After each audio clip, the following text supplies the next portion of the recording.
আউযু বিল্লাহি মিনাশ শাইতানির রাজিম। বিসমিল্লাহির রহমানির রহিম। আজকের আলোচনার বিষয় হচ্ছে ফিনান্স প্রথম পত্রের তৃতীয় অধ্যায়, অর্থের সময় মূল্য। সময় অতিবাহিত হওয়ার সাথে সাথে যে অর্থের মূল্যের পরিবর্তন হয় তাকে অর্থের সময় মূল্য অথবা টাইম ভ্যালু অফ মানি বলা হয়। এখন এই অধ্যায়ে সূত্র নির্ণয় করা কঠিন। অধিকাংশ শিক্ষার্থীরা সূত্র নির্ণয় করতে পারে না কোন সূত্র হবে। তো ফিউচার ভ্যালুর ক্ষেত্রে আমরা জানি ফিউচার ভ্যালু হতে পারে অর্থাৎ ভবিষ্যৎ মূল্য, এককালীন অর্থের ভবিষ্যৎ মূল্য। আর একটু হচ্ছে ফিউচার ভ্যালু অ্যানুইটির সূত্র থাকে। তো অ্যানুইটি শুরু বা শেষ কোনো কিছু উল্লেখ না থাকলে আমরা শেষে মনে করি। তো সেক্ষেত্রে আমরা কিভাবে সহজে সূত্রগুলো আইডেন্টিফাই করতে পারবো সেই বিষয়ে আলোচনা করব। যদি কোনো প্রশ্নে প্রত্যেক, কিস্তি, বার্ষিক ভিত্তি এই শব্দগুলো থাকে সেক্ষেত্রে মনে করব অ্যানুইটি সূত্র হবে, অর্থাৎ এর মান দেওয়া আছে। যেখানে প্রতি শব্দ থাকবে, প্রত্যেক থাকবে, তারপর থাকবে বার্ষিক ভিত্তি থাকবে, সমহার শব্দটি থাকবে, সেক্ষেত্রে ওই মান এর মান দেওয়া আছে।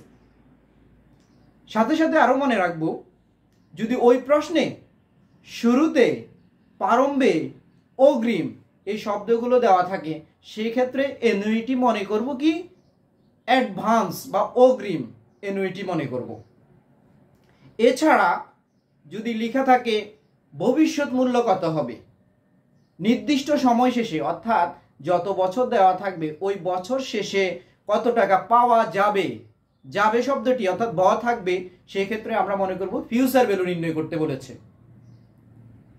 তাছাড়া যদি লেখা থাকে বর্তমান মূল্য কত টাকা অথবা বর্তমানে ঋণ নেওয়া হয়েছে, ঋণের বিষয়টি থাকলে আমরা সর্বদা প্রেজেন্ট ভ্যালু দিয়ে করব। তো এই বিষয়গুলো আলোচনা করছি সংক্ষিপ্ত আকারে। যদি কোনো প্রশ্নে প্রতি শব্দটি থাকে, প্রত্যেক থাকে, কিস্তি দেওয়া থাকে, বার্ষিক ভিত্তি দেওয়া থাকে, সমহারে নগদ প্রবাহ।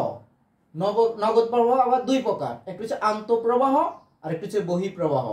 আন্তঃপ্রবাহের ফলে প্রতিষ্ঠানে টাকা আসবে আর বহিঃপ্রবাহের ফলে প্রতিষ্ঠানে টাকা চলে যাবে। তো সমহারে কথাটি থাকতে হবে। তো সেই ক্ষেত্রে আমরা মনে করব এখানে এর মান দেওয়া আছে, এই শব্দগুলো যখন থাকবে এর মান দেওয়া আছে। ভবিষ্যৎ মূল্য বা বছর শেষে, বছর বলতে যে 5 বছর অথবা 10 বছর শেষে কত টাকা পাওয়া যাবে, সেই ক্ষেত্রে আমরা কি করব ফিউচার ভ্যালু নির্ণয় করব। ফিউচার ভ্যালু অ্যানুইটি ডিউ বা অ্যাডভান্স। তাহলে আমরা জানলাম ফিউচার ভ্যালু তিন ভাবে নির্ণয় হয়। তো কোনো প্রশ্নে যদি প্রত্যেক কিস্তি থাকে সেক্ষেত্রে ফিউচার ভ্যালু অ্যানুইটি হতে পারে, ডিউ হতে পারে। কোনো কিছু যদি উল্লেখ না থাকে শুরু বা শেষ, সেক্ষেত্রে আমরা ফিউচার ভ্যালু অ্যানুইটি নির্ণয় করব।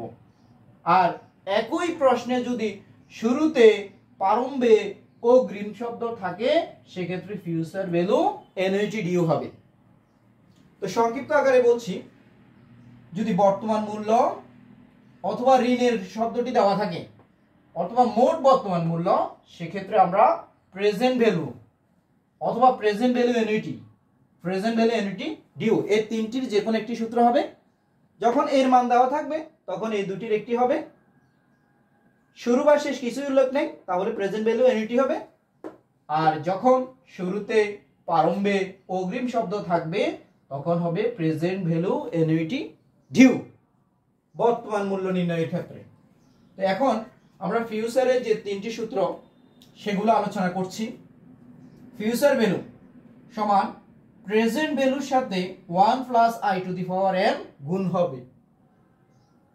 এটা হচ্ছে চক্রবৃদ্ধি সূত্র। এখানে আই লিখলেও লিখতে পারবো, আর লিখলেও লিখতে পারবো, কোনো সমস্যা নেই। যখন ফিউচার ভ্যালু অ্যানুইটি হবে তখন a বাই আই হবে। আর এখানে যে আগের সূত্রে 1 + i ছিল, এটার এই মানটা সর্বদা 1 থেকে বড় হবে, সেই জন্য 1 বিয়োগ যাবে। অর্থাৎ 1 + i থেকে কি বিয়োগ করব, 1 বিয়োগ করব। তাহলে আগের সূত্রের সাথে মিল পাচ্ছি। যেমন ফি বির পরিবর্তে হবে এ, কারণ এখানে প্রত্যেক কিস্তি বার্ষিকী অথবা বার্ষিক বৃত্তি যে শব্দ থাকবে সেখানে এ যেখানে তাকে আই দিয়ে ভাগ করব। আর 1 প্লাস আই যেহেতু 1 থেকে বড় হবে সর্বদা, তা থেকে 1 বিয়োগ করব। আর ফিউচার ভ্যালু অ্যানুইটি ডিউ, এই ক্ষেত্রে আমরা আগের সূত্রের সাথে মিল করব। যেমন a by i 1 plus i to the power n minus 1, এই অংশ সম্পূর্ণ মিল আছে, শুধু অতিরিক্ত কি করব, 1 প্লাস i গুণ করব। আশা করি এই অংশে কোনো সমস্যা থাকার কথা না। টেকনিকে মনে রাখবো, ফিউচার ভ্যালু হচ্ছে present value into 1 plus i to the power n। তাহলে এই অংশ যদি পারি, দ্বিতীয় অংশ, এই প্রথম অংশের সূত্রটি হচ্ছে এককালীন অর্থ, অর্থাৎ মোট সময়ের মধ্যে টাকা একবার রাখবে, এককালীন, আর সম্পূর্ণ টাকা একসাথে পাবে। আর এনওটি যখন হবে a by i 1 plus i to the power n, এই অংশের সাথে মিল আছে, 1 বিয়োগ করব।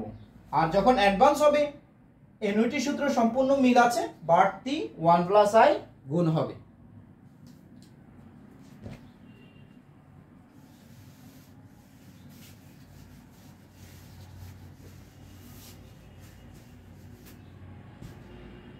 এবার জানবো আমরা প্রেজেন্ট ভ্যালু। প্রেজেন্ট ভ্যালু হবে, এই সূত্র থেকে নির্ণয় করতে পারবে এই প্রেজেন্ট ভ্যালু, অর্থাৎ পিবির সাথে 1 প্লাস i গুণ আকারে আছে, সেটাকে ফিউচার ভ্যালুকে 1 প্লাস i দিয়ে ভাগ করব।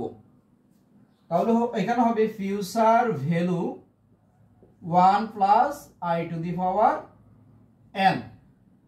এটাকে আমরা অবলিক দিয়ে লিখতে পারবো future value into 1 by 1 plus i to the power n। এইভাবেও লেখা যায়, কারণ ফিউচার ভ্যালু আছে যেহেতু এখানে লব আকারে, এটাকে পাশে নিয়ে আসবো, আর যেহেতু লবের মান কোনো কিছু না থাকলে 1 ধরতে পারবো এখানে, তাহলে ফিউচার ভ্যালুকে পাশে লিখা যায় অনেক ক্ষেত্রে। এবার আমরা প্রেজেন্ট ভ্যালু অ্যানুইটি লিখব। তো যেহেতু এ থাকবে অ্যানুইটি, তো এ কে i দ্বারা ভাগ করব। এরপর আমরা টেকনিকে মনে রাখবো 1 by 1 plus i to the power n, এই অংশের মান সর্বদা 1 থেকে ছোট হবে। 1 কে 1 প্লাস i অর্থাৎ 1 থেকে বড়, 1 এর সাথে কোনো কিছু যোগ হবে, r এর মান বা i এর মান, সুদের হার। এই ক্ষেত্রে এই অংশ মান অবশ্যই 1 থেকে বড় হবে, সেজন্য এই সম্পূর্ণ অংশ 1 থেকে ছোট হবে সর্বদা। এই জন্য আমরা এখানে 1 থেকে এই অংশ বিয়োগ করব।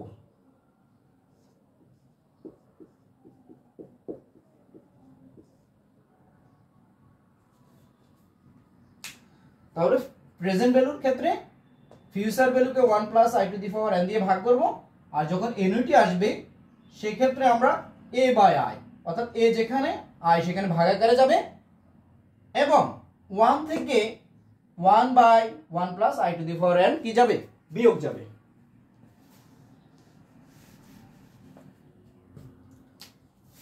এবার প্রেজেন্ট ভ্যালু অ্যানুইটি ডিউ ক্ষেত্রে এই সূত্র যেভাবে আছে সেভাবে বসবে, a by i into 1 minus 1 by 1 plus i to the power n। আগের অংশের সাথে সম্পূর্ণ মিল, শুধু এখানে অতিরিক্ত একটি ব্র্যাকেট গুণ হবে 1 প্লাস i। তাহলে টেকনিকে মনে রাখতে পারি, প্রেজেন্ট ভ্যালু হচ্ছে ফিউচার ভ্যালুকে 1 plus i to the power n দিয়ে ভাগ করব।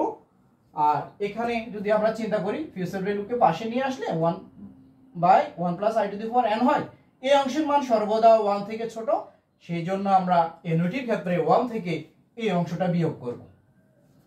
আর যখন অ্যাডভান্স বলতে শুরুতে, প্রারম্ভে অগ্রিম শব্দটি থাকবে, এনইউটির যে স্বাভাবিক যে সূত্র অর্থাৎ বছরের শেষে, সেটার সাথে 1 প্লাস i কি হবে, গুণ হবে। এই সূত্র এগুলো এভাবে নির্ণয় করব। তাহলে প্রত্যেক কিস্তি, বার্ষিকী বা বার্ষিক বৃত্তি, সমহারে নগদ প্রবাহ, এই শব্দটি থাকলে এর মান থাকবে, কিসের মান, এর মান যেখানে এনইউটি সেখানে হবে বার্ষিকী। আর কোনো প্রশ্নে যদি চক্রবৃদ্ধি সংখ্যা বছরে একাধিকবার হয় সেক্ষেত্রে m এর মান যদি প্রতিদিন হয় 365, এরপর প্রতি সপ্তাহ হলে 52 হবে, তারপর যদি বিশেষ করে পাক্ষিক লেখা থাকে সেক্ষেত্রে 24 হবে, আর প্রতি মাসে হলে m এর মান হবে 12, অর্ধবার্ষিক হলে m হবে 2 মাস পর পর হলে 6, ত্রৈমাসিক হলে m এর মান হবে 4। সেক্ষেত্রে m এর মান যখন পাবো তখন i কে m দ্বারা ভাগ করব আর n কে m দ্বারা গুণ করব। যে প্রশ্নে m এর মান থাকবে অর্থাৎ বছরে চক্রবৃদ্ধির সংখ্যা কতবার, সেক্ষেত্রে সূত্র সম্পূর্ণ ঠিক থাকবে, অর্থাৎ i যেখানে i কে m দ্বারা ভাগ হবে আর m যেখানে থাকবে n কে m দ্বারা গুণ করব। তো আজকে সংক্ষিপ্ত যে আলোচনা সূত্রগুলো আলোচনা করেছি, পরবর্তী ক্লাসে কি করব, কিভাবে অঙ্ক আমরা সলিউশন করতে পারি সে বিষয়ে আলোচনা করব। ধন্যবাদ সবাইকে।